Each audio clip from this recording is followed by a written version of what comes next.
warga kerajaan Allah, welcome back to online service Kingdom Celebration on Rock Ministry TV. Happy New Year and welcome to the Year of Preparation. Sudah siap mengikuti ibadah online di tahun yang baru? Jangan lupa berdoa dulu ya, dan pastikan beberapa hal berikut ini. Periksa kembali device atau gadget Anda untuk memastikan kuota internet dan daya baterai terisi cukup untuk mengikuti ibadah dengan lancar. Sediakan waktu khusus untuk mengikuti ibadah online tanpa gangguan, jangan setengah-setengah apalagi sekedar saja. Siapkan catatan kemudian ikutilah ibadah dengan fokus dan serius seperti Anda beribadah di gereja. Ingatlah bahwa kita sedang beribadah bukan menonton ibadah. Warga kerajaan Allah, kami percaya pujian dan firman Tuhan yang disampaikan melalui tayangan ini tidak akan pernah kembali dengan sia-sia dan tentunya berdampak langsung merubah kehidupan kita untuk menjadi berkat dan memiliki kehidupan yang berbuah senantiasa. Selamat mengikuti ibadah online. Tuhan Yesus memberkati saudara.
Shalom, shalom.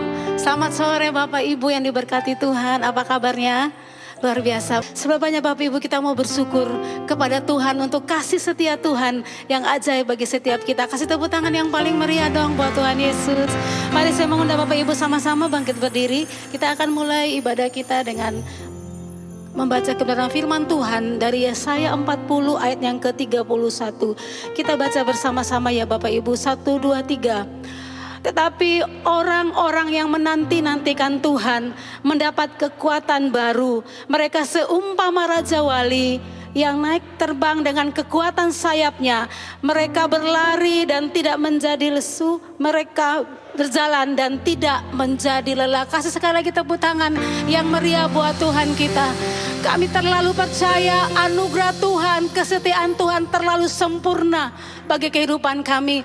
Karena itu sore hari ini kami mau menantikan Engkau lebih lagi. Curahkan kasih-Mu bagi setiap kami. Terima kasih Bapa. Dalam nama Yesus kami mengucap syukur. Yang percaya sama-sama katakan amin. Bapak Ibu dipersilakan duduk kembali. Terima kasih Tuhan.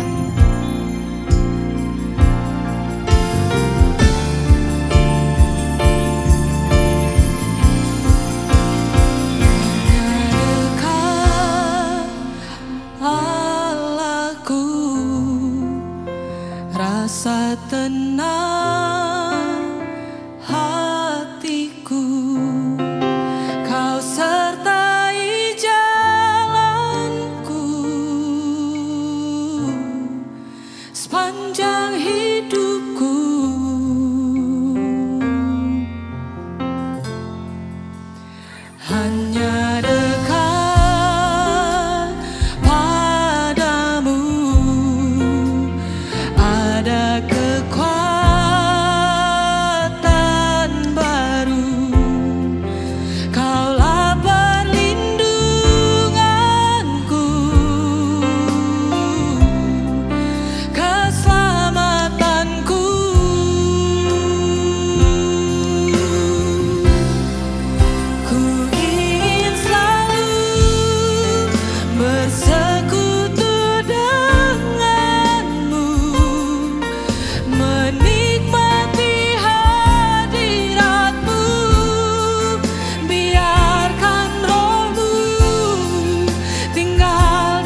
kasih Tuhan.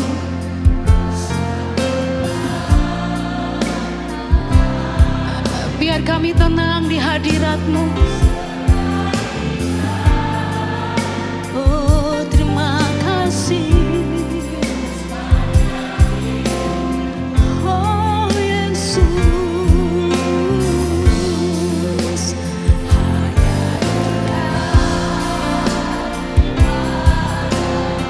Katakan ada kekuatan yang baru.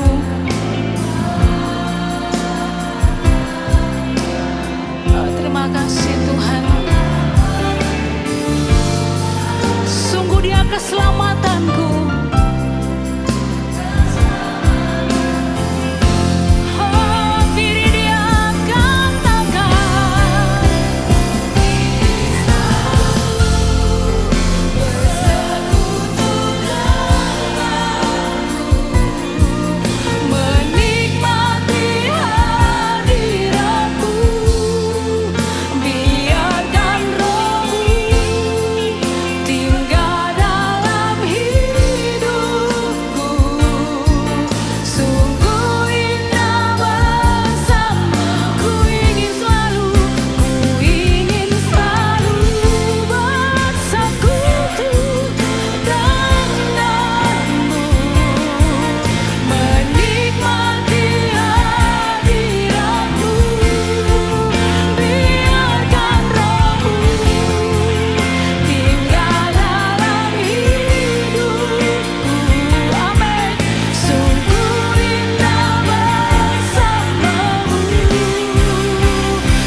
Mari katakan. Aku dekat padamu. Yes Lord, amen, amen. Ku kan terbang bagai raja wali. Rohmu mengangkatku terbang lebih tinggi oleh kuasa kasih-Mu, kasih-Mu Tuhan.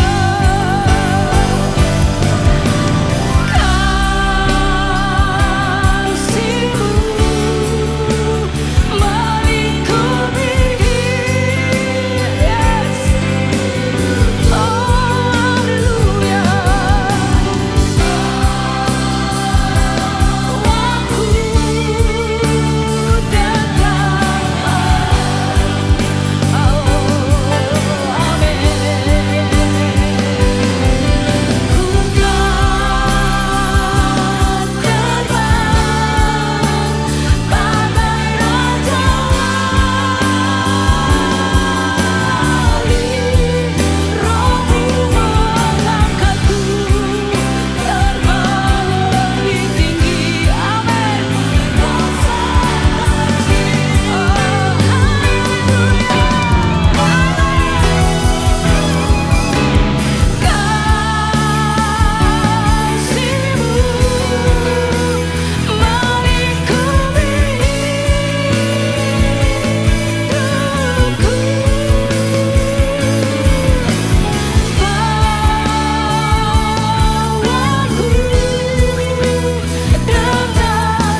Kita percaya kuasa kasih membangkitkan hidupan kita. Amin.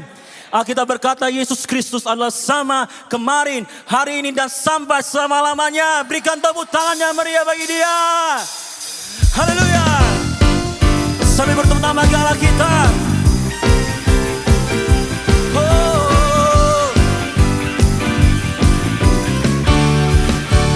Sama-sama dengan satu suara. Tiada berkesudahan kasih setiamu Tuhan, selalu baru rahmat-Mu bagiku. Hari ke hari, hari berganti hari, tetap kulihat kasih-Mu.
begini, depan belakang saudara angkat dan begini.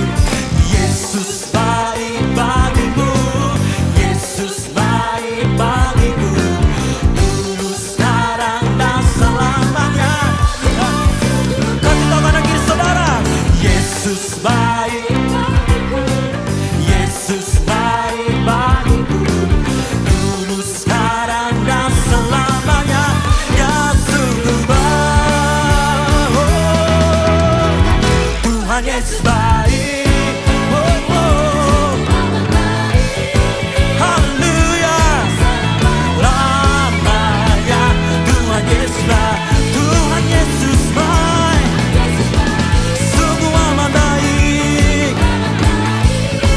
Untuk selama-lamanya Tuhan Yesus baik, dari selama-lamanya, dari selama-lamanya sampai selamanya, sampai selama-lamanya, dan untuk selama-lamanya Tuhan Yesus baik. Berikan sorak-sorai bagi Dia. Haleluya. Hanya bersamamu Tuhan kami melakukan segala perkara. Kami percaya akan janji-Mu ya Tuhan. Oh,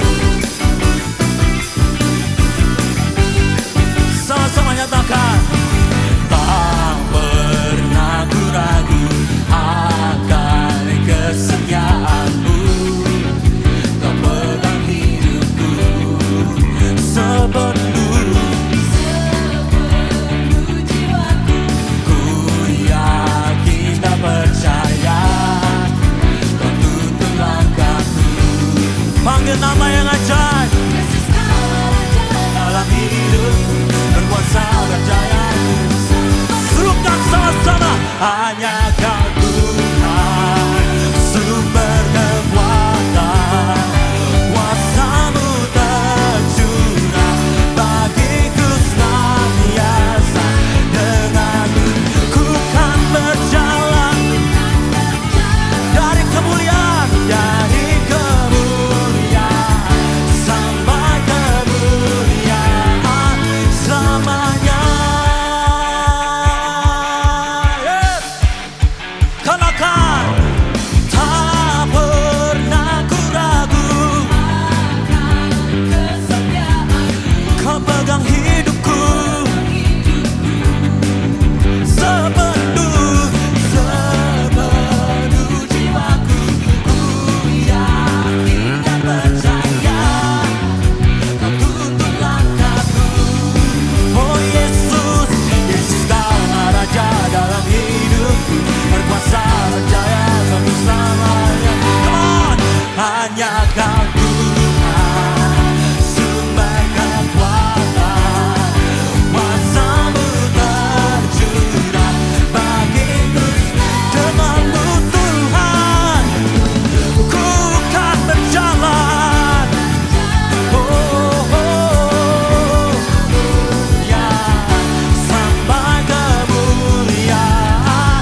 Silakan duduk kembali Bapak Ibu Saudara sekalian dalam hadirat Tuhan.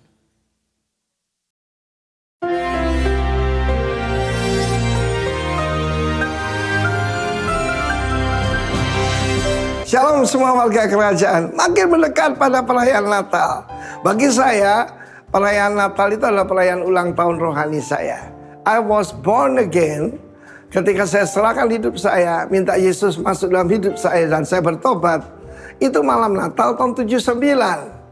Jadi usia saya, jasmani saya 74. Tetapi kalau usia daripada ini 46 tahun. Saudara yang kasih Tuhan, kita belajar seorang imam yang sederhana. Namanya Zakaria. Dia bersama istrinya dikatakan kedua-duanya tanpa cacat di hadapan Tuhan. Tapi mereka tidak punya anak. Apa kunci untuk menerima berkat Tuhan? Kalau minggu lalu saya katakan itu kerendahan hati. Kalau di sini adalah ketaatan. Sebetulnya itu sama. Orang rendah hati pasti taat, orang taat pasti rendah hati. Ketika ditanya, siapa nama anak ini? Beri nama dia Zakaria seperti kamu. Karena dia akan keturunan imam. Dia namanya Yohanes. Tidak ada keluarga kita bernama begitu. Namanya Yohanes. Ketika dia melakukan apa yang diperintahkan oleh malaikat Gabriel, terlepaslah mulutnya, lidahnya. Lalu dia bernubuat. Indah sekali. The purpose of Christmas ada dalam nyanyian Zakaria. Dan nyanyian Zakaria diberi nama Benedictus. Benedictus adalah memberkati. Bless the Lord God of Israel. Terpujilah Tuhan Allah Israel. Saudaraku, blessed di sini banyak orang ingin diberkati Tuhan, tapi Zakaria dengan ketaatannya, dengan kerendahan hatinya, dia memberkati Tuhan. Dan dia memberitahu, dia akan visit kita, dia akan melawat kita dan membawa redemption. Penebusan itu istilah dagang. Karena manusia melalui nenek moyang kita Adam telah tergadaikan pada iblis. Dan kuasa itu diberikan kepada iblis. Tetapi Yesus datang untuk melawat umatnya dan dibangkitkan sebuah tanduk keselamatan. Tanduk itu power. Tanduk itu adalah kuasa. Manusia kehilangan kuasa. Manusia tertawan. Manusia tergadai. Tetapi dikatakan tanduk. Tanduk juga adalah presence, keren. Keren itu adalah juga hadirat. Jadi kita lihat di sini, kalau orang dipenuhi hadirat Tuhan, dia jadi berkuasa. Saya ingat suatu kali bagaimana dulu kalau ada anak kecil lihat saya, bayi atau anak kecil masih nangis menjerit-jerit ketakutan. Karena di dalamnya ada setan, saudara. Tetapi ketika Roh Kudus memelih saya, bahkan anak-anak bisa terbahak, bisa senang. Anak kecil kan bisa ditipu. Tetapi di sini kita lihat the purpose of Christmas. Untuk menggenapi janji yang diberikan pada nenek moyang kita, yaitu Abraham. Dan kita tahu kedatangan Yesus untuk kembali akan mendirikan kerajaan bagi David, nenek moyangnya. Puji Tuhan, that's why dia harus dilahirkan dari keturunan David, dari keturunan raja, dan harus dilahirkan di Bethlehem seperti yang dijanjikan oleh holy prophets, nabi-nabi kudus. Sekarang perkataan holy itu kok kurang diperhatikan ya. Yang banyak itu terkenal, yang hebat, khotbahnya luar biasa, bukan. Orang kalau mau dipakai Tuhan bukan cuma taat, bukan cuma rendah hati, tapi hidup dalam kekudusan. Supaya kita dibebaskan dari musuh kita dan dari tangan orang yang membenci kita. Saudara, setelah kita dilahirkan kembali, musuhnya adalah iblis dengan marah malaikat jahatnya. Dan itulah musuh kita. Tetapi Tuhan memberikan kita tanduk keselamatan. It's the name of Jesus. Roh jahat tidak takut dengan kita, dia takut pada nama Yesus. Terpujilah nama Tuhan. Biarlah hidup kita bisa seperti Zakaria. Bless the Lord God of Israel. Bukan menikah nama kita, nama kelompok kita, tetapi nama Tuhan di atas segala Tuhan, Yesus Kristus. Haleluya. Selamat menyambut perayaan Natal. Amin. Shalom warga kerajaan. Di dalam 1 Raja-Raja pasal ke-17, kita membaca sebuah kisah mengenai Nabi Elia dan seorang janda di Sarfat. Di mana pada saat itu Nabi Elia sangat lapar dan dia membutuhkan makanan. Dan dia meminta kepada seorang janda. Janda tersebut dalam kondisi yang sangat kekurangan, di mana dia hanya memiliki sedikit minyak dan sedikit tepung. Akan tetapi dia membuat sebuah roti dan memberikan roti pertamanya kepada Nabi Elia, dan sisanya baru dinikmati dia bersama keluarganya. Dalam hal ini ada dua hal yang kita pelajari. Yang pertama adalah kita melihat bahwa janda tersebut tidak egois dan dia sangat murah hati, di mana dia memberikan roti pertamanya itu kepada Nabi Elia, dan sisanya baru dia nikmatin. Dan ini kita melihat kemurahan hatinya sungguh luar biasa. Hal kedua yang akan kita pelajari dalam hal ini adalah janda tersebut sangat percaya akan janji-janji Tuhan. Buli-buli dan tempayannya tidak pernah kosong, hari demi hari, bulan demi bulan selalu terisi. Dan dia percaya Tuhan tidak pernah meninggalkannya. Warga kerajaan, apabila dari kita saat ini ada yang sama seperti janda ini, kita merasa masih banyak hal yang kita butuhkan, kita masih kekurangan, tapi kita perlu ingat, kita tidak boleh lupa untuk berbagi dengan orang, karena di luar sana masih banyak orang-orang yang membutuhkan. Ya, kita bisa memberikan yang terbaik dari apa yang kita punya. Dan kita ingat, Tuhan tidak pernah meninggalkan kita. Tuhan akan selalu memelihara hidup kita sama seperti janda ini. Mari kita berdoa. Tuhan Yesus, kami ucap syukur Tuhan atas penyertaan-Mu, perlindungan-Mu, dan berkat-Mu Tuhan atas kehidupan kami, atas pekerjaan dan keluarga kami Tuhan. Pada hari ini Tuhan, kami ingin menabur, kami ingin memberi yang terbaik dari apa yang kami miliki Tuhan. Sucikan dan kuduskan Tuhan apa yang kami berikan agar berguna bagi kerajaan-Mu Tuhan. Terima kasih Tuhan, hanya dalam Tuhan Yesus kami berdoa dan mengucap syukur. Haleluya, amin. Tuhan Yesus memberkati. Bapak Ibu, saya tahu bahwa keadaan itu sementara tidak baik-baik saja. Bapak Ibu tahu apa menjadi kendala atau keadaan atau proses dalam hidup kita. Tapi sore hari ini saya mau katakan dari tempat ini, Tuhan tetap setia. Karena itu sebabnya kita mau katakan, Tuhan aku tetap setia. Tuhan aku mau tetap cinta kepada Engkau. Walaupun begitu banyak tantangan dalam hidup kami Tuhan. Terima kasih. Terima kasih Tuhan. Thank you Lord.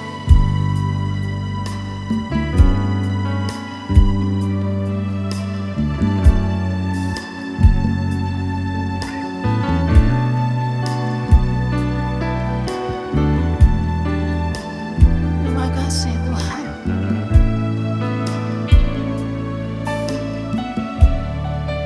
Sama-sama dengan saya katakan, ku tetap cinta, ku tetap cinta, yes Lord. Walau badai datang menerpa, ku tetap cinta. Benar Tuhan, ini doa kami. Ku tetap setia, ku tetap setia, walau topan datang menerpa, ku tetap setia. Akui katakan, terlalu banyak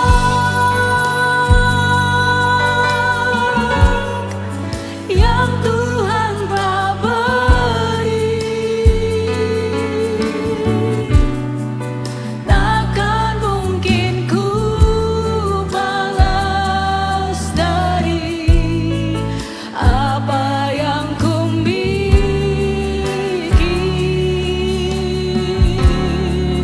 Ku persembahkan seluruh hidupku, dan ku tetap cinta, biar ku tetap setia untuk selama-lamanya. Kasih tepuk tangan yang meriah buat dia.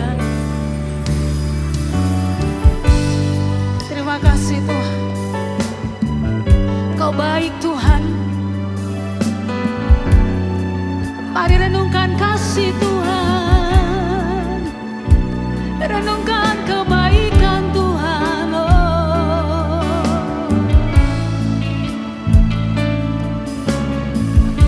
Mari Bapak Ibu katakan, ku tetap cinta.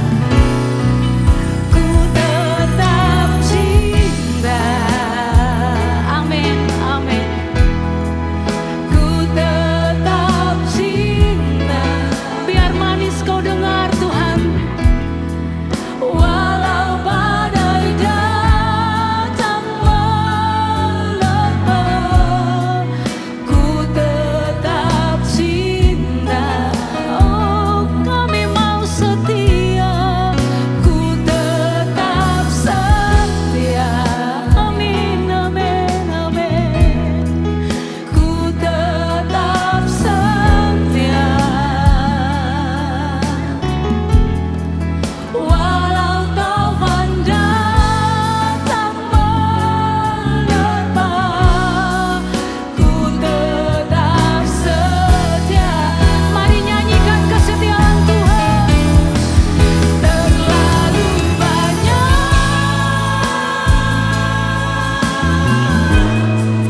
yang Tuhan telah beri, takkan mungkin ku balas dari apa yang kau miliki. Ku persembahkan seluruh hidupku, dan ku tetap cinta, biar ku tetap setia untuk selama-lamanya. Bapak Ibu katakan, terlalu banyak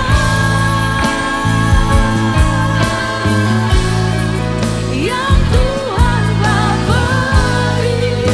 Kami akui Engkau Tuhan, takkan mungkin ku balas dari apa yang ku miliki.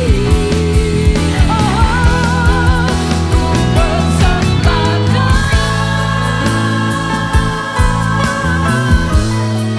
seluruh hidupku, dan ku tetap cinta, dan ku tetap setia untuk selama-lamanya.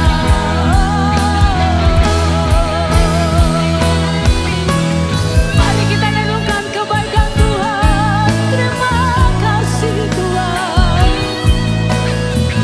Oh, jiwaku memuji-Mu Tuhan.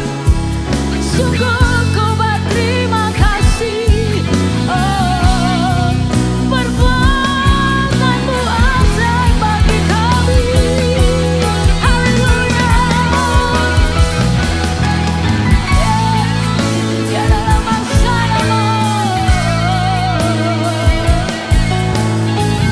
Terima kasih Bapa.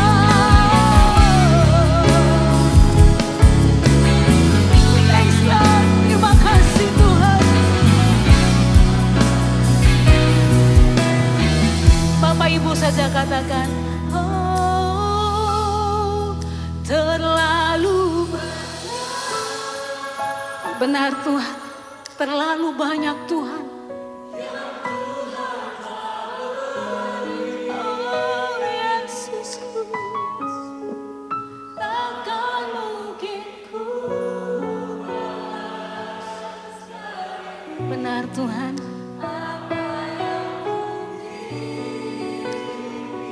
Hanya ini kerinduan kami. Ku bersembahkan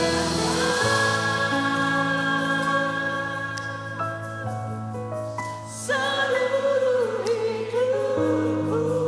Amin, amin, amin. Dan ku tetap, yes, amin.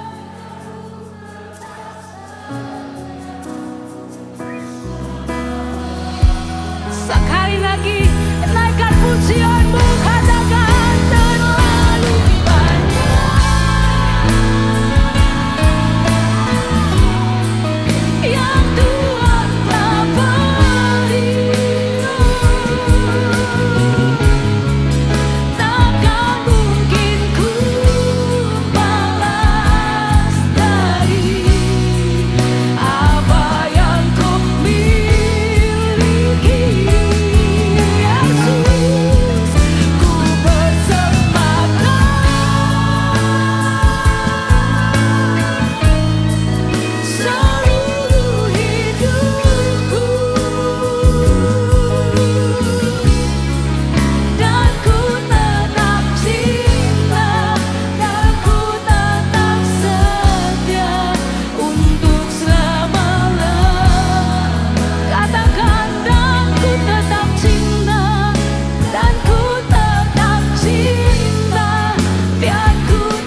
Engkaulah El Emunah, Elohim yang setia, yang telah datang ke bumi menjadi sama dengan manusia, yang telah mau mati untuk kami, mau berkorban untuk kami selagi kami masih berdosa. Kami melihat kasih yang sempurna yang ada di dalam Yesus Kristus Tuhan kami. Sore malam hari ini Tuhan ajar kami, bagaimana kami memahami kasih-Mu, bagaimana kami memahami cinta-Mu, dan bagaimana kami belajar setia sama seperti Engkau telah setia kepada kami. Sampaikan isi hati-Mu Tuhan, urapi hamba-Mu yang menyampaikan, dan semua yang mendengarkan, supaya semuanya sama-sama diberkati di dalam nama Tuhan Yesus. Haleluya. Amin. Silakan duduk Bapak Ibu. Terima kasih dengan tim RPC yang telah melayani luar biasa sekali. Ya. Perkenalkan, saya Petrus Mulyadi. Bagi yang belum tahu, saya dipercayakan untuk mengembalakan di Rock Kota Pujian Pangkat 2. Bukan RKP 2 ya, RKP Pangkat 2. Ya itu iman kami sih. Nah, berbicara tentang bertekun dalam kasih. Ya, bagaimana bertekun dalam kasih. Saya jadi ingat bagaimana saya untuk bisa dipersatukan dengan istri saya. Saya mencintai dia itu dalam kondisi bertepuk sebelah tangan 10 tahun. Kondisi bertepuk sebelah tangan 10 tahun. Dalam kondisi 10 tahun itu, saya adalah jombloan yang setia. Kasihan banget deh, jombloan yang setia. Tapi itu saya alami benar. Mau berpaling ke wanita lain padahal bertepuk sebelah tangan, itu enggak bisa. Kemudian setelah saya terima Tuhan, saya ditangkap Tuhan, lahir baru. Bulan ke-8 ketemu dia lagi, ngobrol. Karena sudah lahir baru, dia melihat sesuatu yang baru dalam diri saya. Di situ terjadi koneksi, nyambung. Dia Kristen dari kecil dan cukup taat. Walaupun pemahamannya tidak seperti sekarang. Tetapi dari nyambung itu, kemudian terjadi satu komunikasi yang intens. Dia di Solo, saya di Bali. Kita jadian. Jadian itu tahun 91. LDR, Bu. Berat, saya di Bali, dia di Solo. Dia kerja di bank, temennya cakep-cakep, ganteng-ganteng. Saya sudah hitam, pendek, kumel. Tapi puji Tuhan, di dalam Tuhan dia melihat berbeda. 5 tahun. Dan pacaran jarak jauh untuk setia itu tidak mudah. Tetapi saya tahu, dia setia, saya belajar setia. Saya minta foto dia kecil. Saya dikasih kecil, bukan minta yang kecil, dikasih yang kecil. Kebangetan dia. Kemudian saya beli kaca pembesar yang gede itu, saya lihat foto dia tiap malam. Saya setel lagunya ya cuma satu itu saja. Itu kasetnya itu sampai nangis-nangis kalau saya setel. Karena itu balik lagi. Dan ternyata dengan pola seperti itu kayaknya membosankan. Tetapi untuk belajar setia itu butuh kontinuitas, terus menerus. Kayaknya membosankan. Tetapi kalau ada rasa cinta, tidak ada yang membosankan di dalam yang namanya kontinuitas, rutinitas. Di dalam cinta tidak ada yang membosankan. Mau bukti? Adik saya 4, cowok semua. Dari 4 adik saya itu saya menyaksikan bagaimana ibu saya mengandung adik-adik saya. Ngidamnya macam-macam. Yang enak papa saya, tapi yang repot ibu saya. Ada yang ngidam bau apa dikit muntah, bau apa muntah. 9 bulan 10 hari, tidur gak enak dan sebagainya. Saya menyaksikan. Ada yang lahirnya mudah, ada yang lahirnya susah. Saya menyaksikan. Adik-adik saya banyak yang rewel-rewel. Adik saya itu ada enggak ya? Oh enggak ada. Adik saya asalnya Joko itu rewel. Tetapi ibu saya setia membesarkan anak-anaknya, 5 orang. Bandel-bandel. Tapi kalau bukan karena cinta, enggak mungkin. Kalau bukan karena cinta, tidak mungkin anak-anaknya bisa dibesarkan sampai sekarang ini. Itu kasih seorang mama. Bagaimana dengan bapak? Sama. Walaupun tidak menyusui, tidak mengandung, tidak melahirkan, tapi kasihnya juga sama. Karena kami bandel, kami ini kenyang digebukin. Pikirnya kok orang tua kejem banget, suka gebukin. Ternyata dia gebukin karena takut kehilangan kami. Karena kami bandel. Pelai, terjun di sungai, pakai gedebok pisang, dari ujung Bengawan Solo di sono sampai ke bawah. Itu kami lakukan. Nakal, bandel. Kalau sekarang jadi hamba Tuhan, puji Tuhan. Puji Tuhan. Tapi sekarang kan gak kelihatan wajah bandelnya. Alim, kalem. Kata saya. Oke. Supaya gak ngelantur, langsung. Ya. Bisakah kita mengerti kasih Kristus? Nah, Roma 5 ayat yang ke-8. Akan tetapi Allah menunjukkan kasih-Nya kepada kita oleh karena Kristus telah mati ketika kita masih berdosa. Nah, jelas sekali loh. Kristus menunjukkan kasih-Nya ketika masih berdosa. Waktu itu saya tidak tahu. Tapi hari ini saya tahu. Karena saya makin belajar mengerti siapa pribadi Yesus Kristus itu. Dia yang empunya surgawi, empunya semesta raya ini, yang menciptakan segala sesuatu. Dan di seluruh semesta raya ini tidak ada satupun yang diciptakan tanpa Dia. Semua diciptakan oleh Dia saja, tidak ada yang lain. Itu mau datang menjadi manusia, kemudian nebus. Loh, kita semua kan orang berdosa. Kalau ditebus orang berdosa, enggak ada nilainya penebusnya itu. Penebusnya harus orang yang tidak pernah berbuat dosa. Itu baru punya nilai penebusnya. Dan waktu kita ditebus, kita dalam kondisi masih berdosa. Tapi begitu kita datang kepada Tuhan, mengakui dosa kita, Tuhan ampuni aku. Aku orang berdosa, basuh aku dengan darah-Mu, kuduskan dengan darah-Mu. Masuklah ke dalam hatiku untuk menjadi Tuhan dan Juru Selamatku. Disitulah pada saat itu Tuhan menyediakan 4 hal. 4 hal. Pertama-tama, grasi. Apa itu grasi? Pembatalan hukuman mati. Karena hukuman matinya ditanggungkan di dalam Yesus Kristus. Itu grasi yang diberikan kepada kita semuanya. Kemudian Tuhan memberikan apa?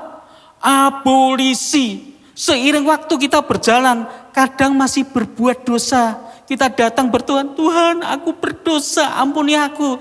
Tuhan berikan abolisi, penghapusan dosa. Dan Tuhan juga berikan apa? Amnesti. Tuhan melupakan dosa-dosa kita. Dan yang terakhir Tuhan berikan rehabilitasi. Identitas kita dipulihkan. Yang semula kita adalah anak-anak daripada si jahat, kita menjadi anak-anak Allah. Rehabilitasi. Grasi, amnesti, abolisi, rehabilitasi. Itu Tuhan berikan. Bukankah itu tanda cinta yang sangat besar, yang tidak bisa diberikan oleh penguasa manapun, tapi itu dianugerahkan oleh Yesus Kristus Tuhan kita kepada setiap orang yang mau percaya. Nah, kata cinta atau kasih disebutkan, kalau bahasa Ibraninya ahava. Artinya cinta atau kasih dalam arti luas, romantis, persahabatan. Tapi juga dituliskan untuk menyatakan kasihnya Tuhan. Nah, kasihnya Tuhan yang lebih spesifik lagi itu dituliskan di dalam bahasa Yunani, yaitu agape, cinta tanpa syarat atau cinta yang ilahi, yaitu kasih Tuhan kepada manusia. Nah, cinta yang tanpa syarat, cinta yang ilahi itu, kalau itu ada di dalam kita, indikatornya mudah untuk mengukurnya. Kalau kita disakiti, kita dilukai, kita dibenci, kita dijahatin, kalau kita bisa mengampuni orang yang melakukan itu kepada kita, tanpa dia minta lebih dahulu, sudah kelihatan. Agape itu ada di dalam diri kita. Tapi harus berlatih, berproses. Saya tahu, orang yang paling sering melukai hati istri saya, ini. Tetapi kalau ada kasih agape di antara suami dan istri, bukan cuma filio, ada respon yang spontan untuk bisa mengampuni tanpa syarat. Respon yang spontan untuk bisa mengampuni tanpa syarat. Itulah kasih agape. Bisa enggak? Berat. Kalau Roh Kudus tidak ada di dalam diri kita, roh kebenaran, roh kekudusan itu tidak ada di dalam diri kita tidak mampu. Tidak mampu. Saya melihat dulu tahun 80-an, bangsa Indonesia itu bangsa yang penuh kasih. Saya kagum-kagum. Saya itu pernah camping bersama dengan 5 orang di Pacitan. Pulangnya ke Solo jalan kaki, tapi cuma sampai Wonogiri. Di sepanjang kami jalan kaki, waktu itu kan belum ada aqua, dan kami termasuk ya anak muda, ya masih SLTA ya. Itu anak muda yang satu rombongan itu bokek semua. Bokek semua. Jalan kaki, kehabisan air minum, datang ke suatu rumah. Pak, Bu, minta air sumur boleh?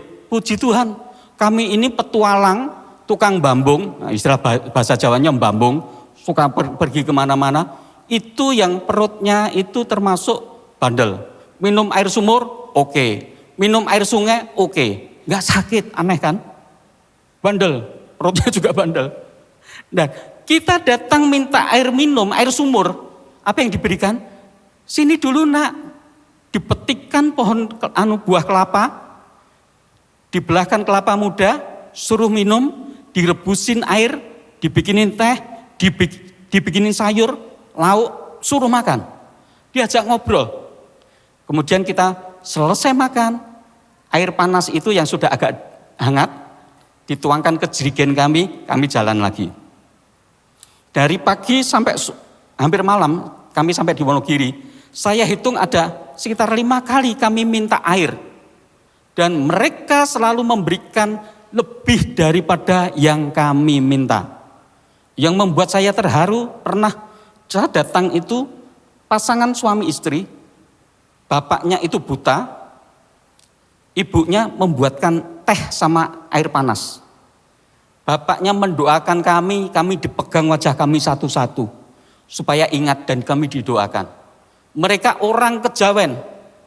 Jadi saya lihat bangsaku ini bangsa yang penuh kasih. Tapi kalau hari ini seperti ini, saya menjadi heran. Kok terjadi degradasi? Secara moral terjadi degradasi. Itu yang saya saksikan. Tetapi saya membandingkan kasih atau cinta daripada bangsa ini kepada orang-orang yang tidak mereka kenal. tidak seperti kasih daripada Yesus Kristus Tuhan kita. Nah, seperti apa sih kasih Yesus Kristus Tuhan kita? Pindah sini ya. Nah, bisakah kita mengerti kasih Kristus? Nah, ini satu pertanyaan untuk semua, termasuk untuk saya. Efesus 3 ayat 18.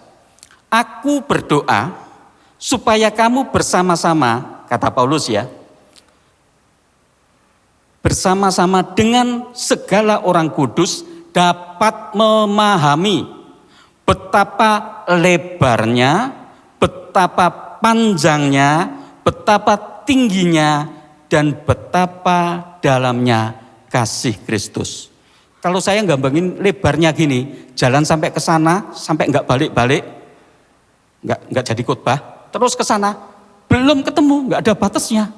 Karena lebarnya tidak terbatas, terus panjangnya tidak terbatas, tingginya tidak terbatas, dalamnya tidak terbatas. Bisa ngebayangin? Semesta raya ini, teleskop Hubble belum bisa mengukur sampai seberapa luasnya karena tidak terbatas. Itulah gambaran kasih Tuhan kepada kita. Kasih Kristus kepada kita. Panjangnya, lebarnya, tingginya, dalamnya tidak terbatas. Nah, kalau tidak terbatas, kita ada di dalamnya, artinya apa? Kita ini dilingkupi, ditenggelamkan di dalam kasih-Nya Tuhan. Hari lepas hari, sepanjang waktu, sepanjang masa. Cuma satu hal yang pasti, yang memisahkan kita dengan kasih Tuhan, cuma satu, dosa. Dosa. Tapi waktu kita minta ampun, kita bertobat, di situ kita tinggal di dalam kasih yang tanpa batas itu. Ya, kita harus mengenal bahwa Allah adalah kasih. Allah adalah kasih. 1 Yohanes 4 ayat 8 dan ayat 12. Ayat yang ke-8, barang siapa tidak mengasihi, ia tidak mengenal Allah, sebab Allah adalah kasih. Nah, barang siapa tidak mengasihi, indikasi seseorang tidak mengasihi, cek dalam hati. Adakah kebencian, kemarahan, dendam, akar pahit? Di situ jelas orang itu tidak mengasihi atau tidak punya kasih.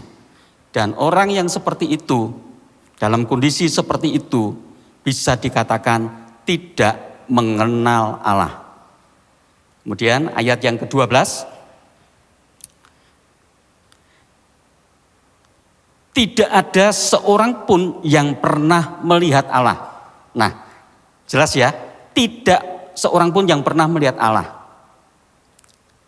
Jika kita saling mengasihi, Allah tetap di dalam kita dan kasih-Nya sempurna di dalam kita. Aneh kan? Tidak seorang pun pernah melihat Allah. Tetapi hari ini kita melihat Allah yang adalah kasih itu. Di dalam siapa? Yesus Kristus. Yesus Kristus. Dan kalau kita membaca perjanjian lama, di situ ada banyak kejadian di mana Yesus Kristus atau Tuhan, Sang Firman itu datang kepada nabi-nabinya, orang-orang pilihannya dalam bentuk Kristofani ataupun Teofani. Itu orang-orang perjanjian baru. Bahkan Musa dikatakan berhadapan muka dengan muka di kemah pertemuan. Kita hari ini dikatakan Allah tetap di dalam kita. Jika kita saling mengasihi, Allah ada di dalam kita dan kasih-Nya sempurna di dalam kita. Nah, kalau kasih-Nya sempurna di dalam kita, Allah ada di dalam kita, bahwa Allah itu tidak terbatas, keagungnya begitu besarnya. Kita ini kecil, artinya kalau itu sempurna di dalam kita, itu mestinya memancar dari kehidupan kita. Dalam wujud apa? Perbuatan, tingkah laku, ucapan, pikiran, segala sesuatunya memancarkan kasih-Nya Allah yang sempurna itu. Kalau kita saling mengasihi. Nah, masalahnya hari-hari ini medsos mengajarkan kita untuk saling membenci, saling mengkritik, saling jelek-jelekin. Tidak semua apa yang ada di dalam medsos itu jelek. Banyak yang baik, tapi ternyata yang jelek juga banyak. Lanjut ya. Nah, ini. Contoh tokoh Alkitab yang mengalami kasih Kristus. Tadi saya sebutkan. Adalah pertama Musa. Keluaran 33 ayat 11. Dan Tuhan berbicara kepada Musa dengan berhadapan muka seperti seorang berbicara kepada temannya. Kemudian kembalilah ia ke perkemahan. Tetapi abdinya Yosua abdinya Yosua bin Nun, seorang yang masih muda, tidaklah meninggalkan kemah itu. Nah, kata berhadapan muka dengan muka itu di dalam Ibraninya dituliskan dengan panim el panim, atau wajah kepada wajah, bertatap muka. Bertatap muka. Nah, bagaimana dengan bertatap muka ini? Memang berhadapan muka.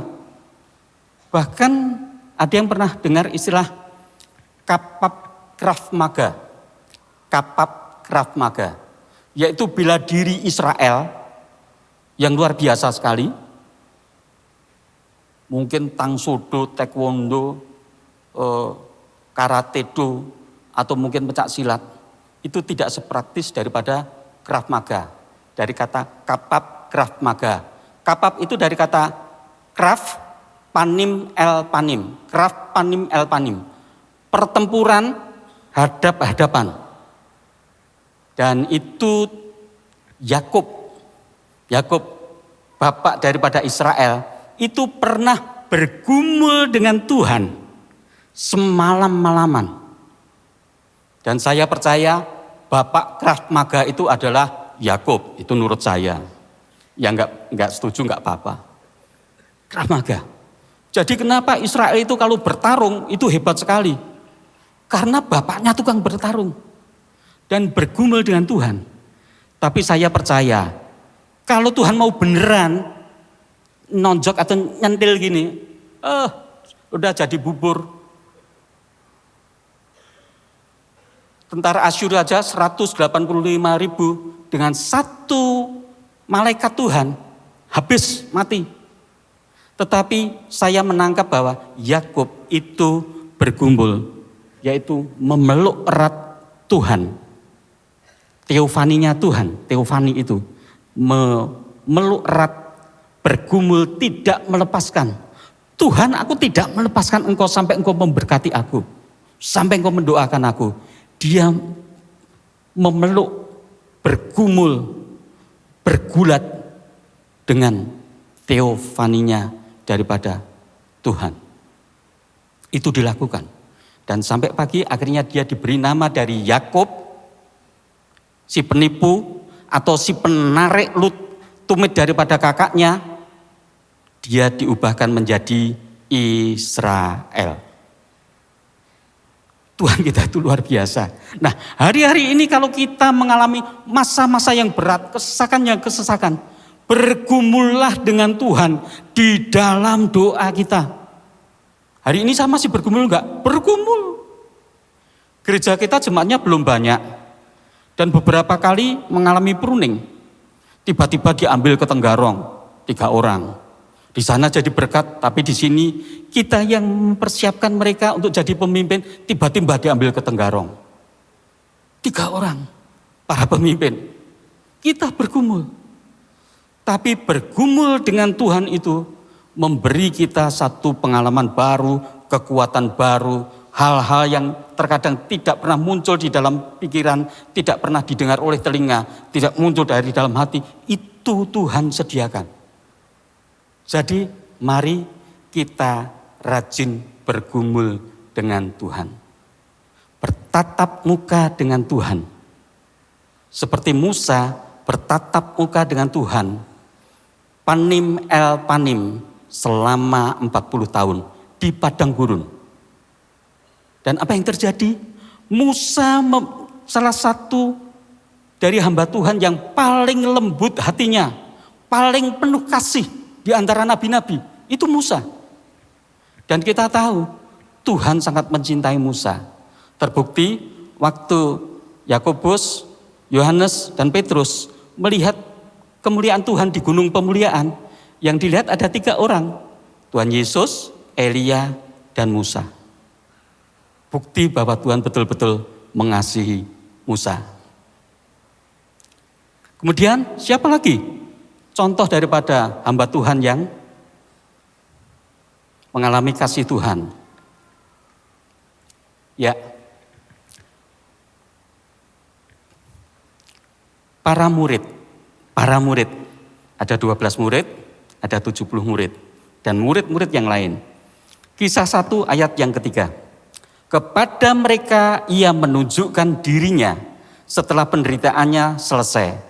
Dan dengan banyak tanda ia membuktikan bahwa ia hidup, sebab selama 40 hari ia berulang-ulang menampakkan diri dan berbicara kepada mereka tentang kerajaan Allah. Bukan yang lain ya, tentang kerajaan Allah. Puji Tuhan, gereja kita adalah rock, representative of Christ Kingdom. Lebih banyak mengajarkan tentang kingdom. Di dalam kingdom itu ada yang namanya Injil keselamatan. Di dalam kingdom. Tapi Injil kerajaan itu mencakup begitu luasnya. Berulang-ulang. Dan para murid apa yang dialami? Melihat wujud Tuhan. Dia 100% Tuhan, 100% manusia. Bisa peluk-pelukan.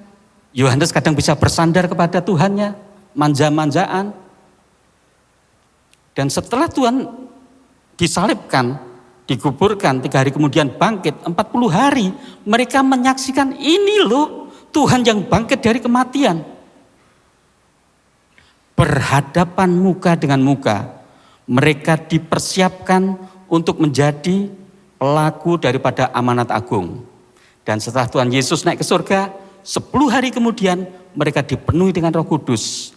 Dan waktu Petrus berkhotbah, 3.000 orang bertobat dalam 1 hari. Hasil apa? Berhadapan muka dengan Tuhan. Tetapi istimewa kalau zamannya para murid bisa melihat, memeluk tubuh jasmani daripada Tuhan, tetapi juga mendapatkan baptisan Roh Kudusnya. Itu yang luar biasa.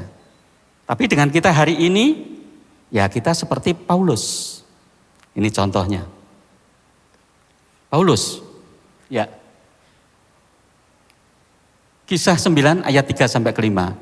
Dalam perjalanannya ke Damsyik, ketika ia sudah dekat kota itu, tiba-tiba cahaya memancar dari langit dan mengelilingi dia.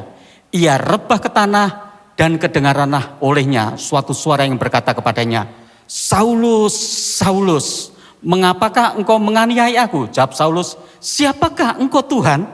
Dia tahu siapakah engkau Tuhan, siapakah engkau Adonai. Dan kata Yesus, akulah Yesus yang engkau aniaya. Paulus mengalami perjumpaan dengan Tuhan Yesus. Bahkan bukan cuma perjumpaan, dilingkupi, dikelilingi oleh cahaya kemuliaan daripada Yesus Kristus. Dan di situ dia menjadi buta selama 3 hari. Tapi setelah itu kita tahu, Saulus atau Paulus mengalami perjumpaan secara pribadi dengan Tuhan berulang-ulang. Dan kita tahu kitab Perjanjian Baru yang menulis paling banyak adalah Paulus. Ini contohnya ya, ada 3. Nah sekarang mereka mengalami perjumpaan dengan Tuhan. Bagaimana dengan kita? Apakah kita boleh mengalami proses panim el panim? Proses panim el panim. Wajah bertemu dengan wajah dengan Tuhan. Hari ini ternyata ada prosesnya, Tuhan mau. Tapi wujudnya tidak seperti Musa ketemu dengan teofaninya Tuhan. Para murid bertemu dengan Yesus Kristus yang waktu itu menjadi sama dengan manusia. Tetapi ini adalah juga untuk kita. Proses panim el panim, atau saya mengatakan menjadi seperti Kristus. Saya sering melihat mama-mama, papa-papa yang sibuk punya anak masih kecil. Kemudian mereka menggaji ART. Dan anaknya ini yang memelihara ART-nya. Dan ART-nya itu begitu penuh cinta kepada baby yang dipercayakan untuk dibesarkan. Di gudang, istilah bahasa Jawa, tangkintung. Dan seiring waktu lama-lama, ternyata si baby ini yang bukan darah daging daripada ART ini, banyak kejadian yang saya lihat, wajahnya jadi mirip dengan ART-nya. Karena berhadapan muka dengan muka. Itu benar itu. Nah saudara bapak ibu mungkin sering melihat kita. Begitu. Makanya sering diomongin, udah jangan ART-mu yang besarin anakmu. Kamu juga harus besarin. Kalau enggak itu loh kayak ART-mu. Kayak si painem atau si paikem. Misalnya begitu. Itu banyak terjadi karena berhadapan muka dengan muka. Dan ART-nya ini mengasihi anak ini dengan baik. Demikian juga dengan kita. Kita ini diproses Tuhan untuk menjadi serupa dengan Yesus Kristus. Nah, bagaimana prosesnya? Ngeri-ngeri sedap. Prosesnya ngeri-ngeri sedap. Maleakhi 3 ayat yang ketiga. Ia akan duduk seperti orang yang memurnikan dan mentahirkan perak. Dan ia mentahirkan orang Lewi, menyucikan mereka seperti emas dan seperti perak, supaya mereka menjadi orang-orang yang mempersembahkan kurban yang benar kepada Tuhan. Konteksnya Imam Lewi. Nah, kalau konteksnya dengan kita apa sih? Di 1 Petrus 2 ayat yang ke-9, kita ini disebut apa? Bangsa yang terpilih, umat pilihannya Allah, imamat yang rajani, imam sekaligus raja. Nah, kalau Imam Lewi dimurnikan, disucikan seperti orang memurnikan perak ataupun emas, imamat rajani yaitu saudara dan saya, itu pun juga pasti dimurnikan. Nah, gambaran orang memurnikan perak atau emas, itu jelas kan? Emas atau perak itu ditaruh di dalam kuil, dipanaskan dengan panas yang sangat tinggi, kemudian kotoran-kotoran dibersihkan. Pada waktu emas perak itu menjadi murni, wajah daripada si pemurni emas atau perak itu akan kelihatan daripada emas yang murni. Demikian pula dengan kita semuanya, kalau kita dimurnikan supaya wajah Kristus itu muncul dalam kehidupan kita, orang lain yang melihat dia sudah seperti Kristus. Perbuatannya, bicaranya, pikirannya, segala sesuatu yang dilakukan seperti Kristus. Itulah proses pemurnian daripada kita. Udah berat, pakai nangis-nangis. Itu saya alami. Hari ini sudah murni? Belum. Masih berproses. Masih nangis-nangis. Dan saya bersyukur. Kalau saya masih ada di dalam koi pemurnian, saya tetap selamat. Walaupun panas, walaupun menderita, tapi Tuhan menjaga. menjaga dengan teliti, menjaga dengan sungguh-sungguh, waktu lepas waktu, jam lepas jam, detik lepas detik. Dia tidak pernah melupakan kita, di dalam kita diproses. Panim el panim. Selanjutnya, 1 Korintus 13 ayat 12. Karena sekarang kita melihat dalam cermin atau gambaran yang samar-samar. Tetapi nanti kita akan melihat muka dengan muka. Nanti ya, sekarang masih samar-samar. Sekarang aku hanya mengenal dengan tidak sempurna. Tetapi nanti aku akan mengenal dengan sempurna seperti aku sendiri dikenal. Nah, berbicara dengan cermin, puji Tuhan saya termasuk bukan orang yang suka bercermin. Tapi fenomena hari ini adalah fenomena yang meniru mitologi daripada Yunani. Ada pernah dengar nama Narkisus atau Narsisus. Dan orang yang memiliki sikap seperti Narsisus itu disebut narsis. Memiliki kekaguman terhadap dirinya sendiri yang sangat over. Bahkan gini. Di sini nggak ada. Di sini nggak ada. Saya nggak mau bilang nggak ada yang ngaku ya, bukan, memang nggak ada. Gini. Narsis banget. Saya lihat di mal-mal begitu. Sangat kagum dengan dirinya sendiri.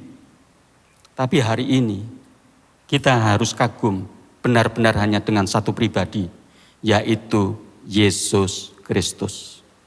Kalau saya khotbah di mimbar ini, jemaat di tempat kami yang melayani di mimbar ini, saya mengatakan cuma satu. Fokusnya cuma satu, atau mungkin tiga. Fokus yang pertama kepada Yesus Kristus. Fokus yang kedua kepada Yesus Kristus. Fokus yang ketiga kepada Yesus Kristus. Fokus yang keempat kepada Yesus Kristus. Selanjutnya hanya kepada Yesus Kristus. Bukan kepada diri sendiri.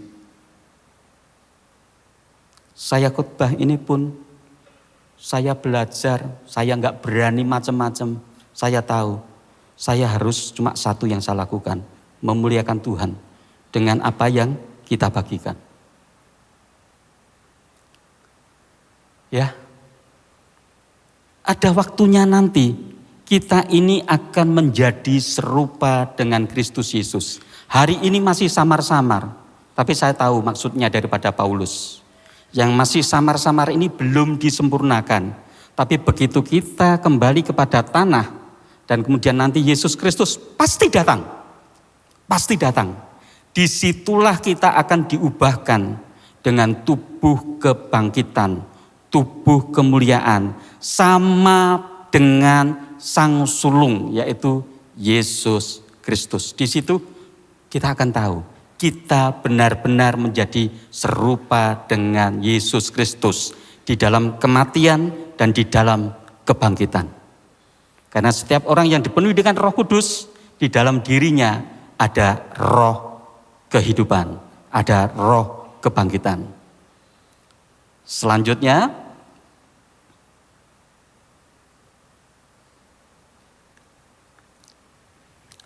1 Korintus 13 ayat 7.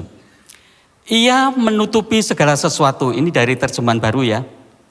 Percaya segala sesuatu, mengharapkan segala sesuatu, sabar menanggung segala sesuatu. Tapi di dalam terjemahan sederhana Indonesia yang edisi ketiga itu sangat lebih mudah untuk dimengerti. Kasih itu kuat bertahan menghadapi segala kesulitan. Kasih selalu percaya dan mengharapkan yang baik tentang orang lain. Kemudian kasih selalu tabah menanggung setiap keadaan. Selama 5 minggu ini kan kita berbicara tentang hipomoni. ketekunan, daya tahan. Kemudian kita berbicara tentang bagaimana tahan uji, dokimos, tahan uji.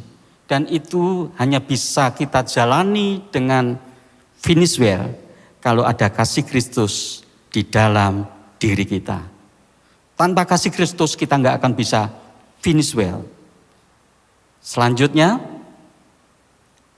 nah ini juga pertanyaan lagi.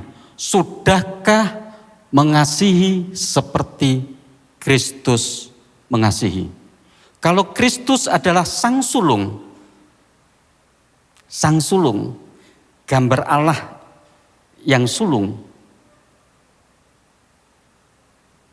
harusnya goalnya kita adalah seperti Kristus, termasuk di dalam hal mengasihi.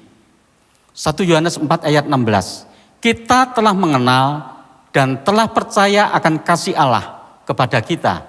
Allah adalah kasih. Dan barang siapa tetap berada di dalam kasih, ia tetap berada di dalam Allah dan Allah di dalam kita. Artinya apa? Kita ada di dalam Allah, Allah ada di dalam kita. Yaitu tadi, kasih Tuhan ada di dalam diri kita. Dan Allah itu begitu agung, begitu besarnya. Tidak cukup luas untuk tinggal di dalam tempat ini tidak cukup luas untuk ditinggali kasih Tuhan yang begitu agung. Untuk itu kasih itu harus memancar, keluar, dibagikan kepada orang lain. Dibagikan kepada orang lain.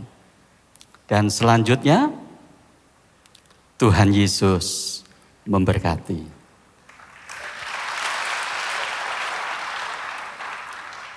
Mari kita berdoa. Bapa, terima kasih Tuhan dengan firman-Mu.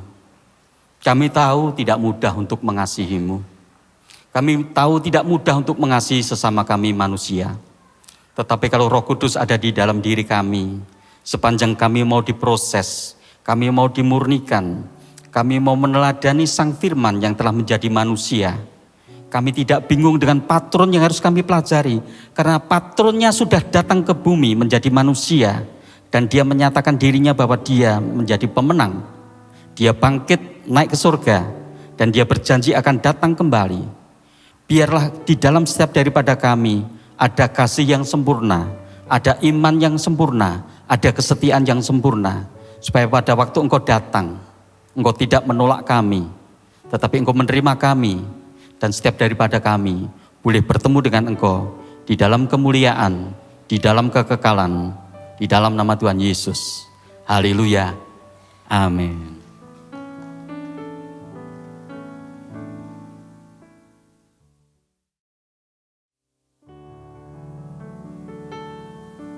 Malam ini saudara diberkati Tuhan. Amen. Boleh angkat tangan saudara yang diberkati. Haleluya. Mari kita siapkan, kita akan masuk dalam perjamuan kudus. Adakah di antara daripada warga kerajaan yang belum menerima daripada roti dan anggur, boleh angkat tangan. Nanti Asyir akan melayani saudara semuanya. Ada? Oh ada yang di tengah, di sebelah kiri saya, tolong Asyir dibantu. Ada lagi? Oke. Kalau tidak, masih ada. Oh sudah, kita bangkit berdiri bersama-sama. Sekali Yesus selamanya Yesus, harapanku tak akan hilang. Karena kasih-Nya sekarang ku ada. Oh Yesusku, ku cinta Kau selamanya. Sekali Yesus selamanya Yesus, harapanku tak akan hilang. Karena kasih-Nya sekarang ku ada. Oh Yesusku, ku cinta Kau selamanya. Warga kerajaan, tadi kita sudah dengar firman Tuhan. Hari-hari ini kita sedang dibawa untuk kita mengasihi Tuhan lebih lagi dimensinya. Ya saudara, ingat dia sudah memberikan semua hidupnya, bahkan yang terbaik saudara. Kalau kita ingat 2000 tahun yang lalu lebih, dia datang meninggalkan seluruh keilahiannya. Saudara, dimulai dari rencana misinya yang begitu luar biasa, kelahirannya, masa pertumbuhan dia, di dalam satu ministrinya, pelayanannya, itu selalu orang menolak dia saudara. Kan belum pernah ada di tempat ini yang lahir di tempat kandang domba. Kalau ada boleh angkat tangan saudara. Tidak ada. Bayangkan dia menyembuhkan orang buta, membangkitkan orang yang mati, orang yang mengalami putus asa, pelacur, para pembuat kejahatan, pemungut cukai, semuanya dirangkul oleh dia di dalam kasih saudara. Tadi Pak Petrus menyampaikan, kalau kita ada hari ini, semua yang di mimbar ini semuanya, itu bukan karena kita hebat saudara. Setiap kali kalau saya merenungkan kasih Tuhan, saya percaya Pak Petrus juga, cuman air mata yang keluar, cuman ucapan syukur, cuman penyembahan sama Tuhan. Karena kita tahu seharusnya kita tidak layak. Kalau saya renungkan tentang kebenaran firman Tuhan, kematian Kristus di Kalvari, saudara bayangkan betapa kasihnya dia buat kita semuanya. Yuk malam ini saya mengajak, jangan bermain-main lagi dengan dosa. Jangan setengah-setengah ikut Tuhan. Mari kita bergairah. Ini sudah waktunya kita menyerahkan kepada Tuhan, bukan 99%. Tapi 100% kita berkata, sekali Yesus, tetap Yesus untuk selama-lamanya. Amin. Mari kita angkat roti ini. Terima kasih Tuhan. Kami sadar Tuhan, kalau bukan karena kasih Tuhan, kami tidak ada di tempat ini. Kami bersyukur Tuhan, Engkau memberikan satu kasih-Mu yang begitu luar biasa. Pada waktu malam dia mengambil roti dan memecah-mecahkannya. Dia berkata, setiap kali kau mengingat tentang roti ini, kau mengingat akan kasih Tuhan, pengorbanannya. Tubuhnya yang dipecah-pecahkan, yang robek mengalami segala macam penganiayaan, karena dia mengasihi saudara. Bukankah roti yang kita pecah-pecahkan ini adalah persekutuan kita dengan tubuh Kristus? Mari kita makan dalam nama Yesus.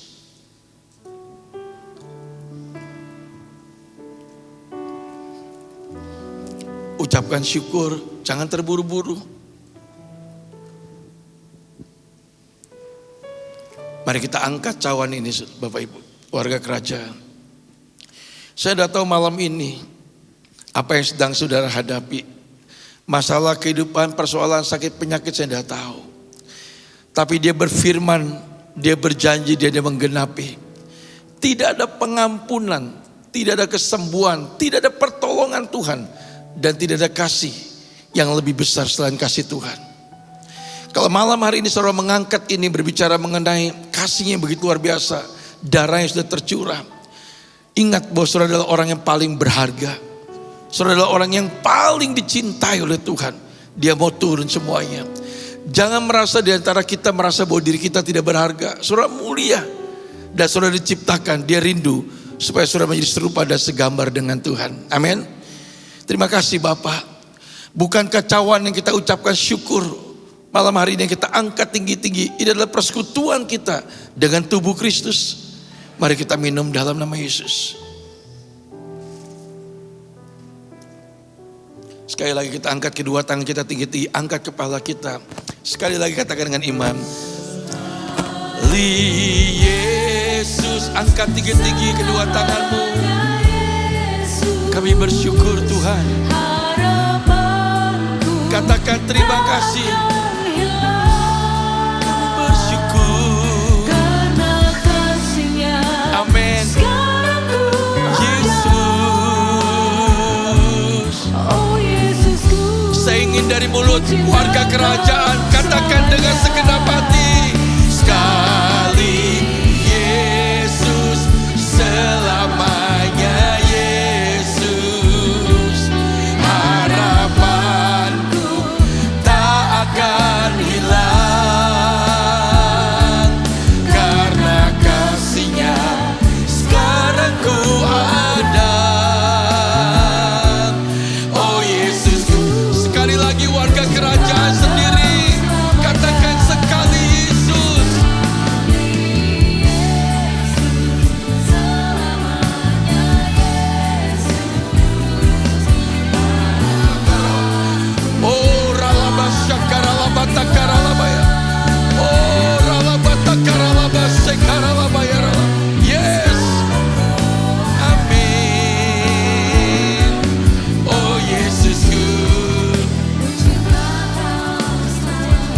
Yesus, ku katakan.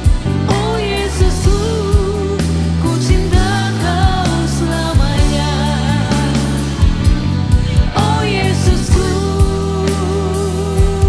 ku cinta Kau selamanya.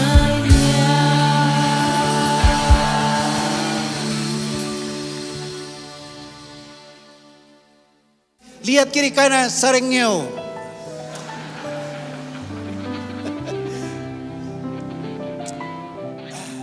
Terima kasih Tuhan, kami akhiri ibadah kami sore hari ini.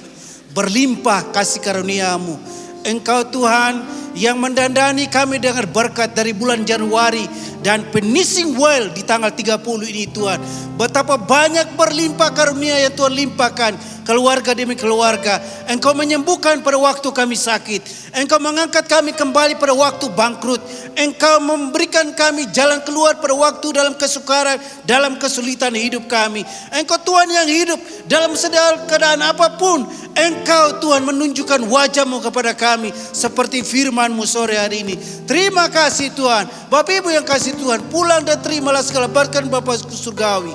Kasih sayang dan cinta pada Tuhan Yesus Kristus di dalam persekutuan Roh Kudus-Nya yang menyertai engkau dengan pelipat ganda perluasan multiplikasi mulai hari ini sampai Maranatha Tuhan datang kembali. Yang percaya katakan amin. Tuhan memberkati.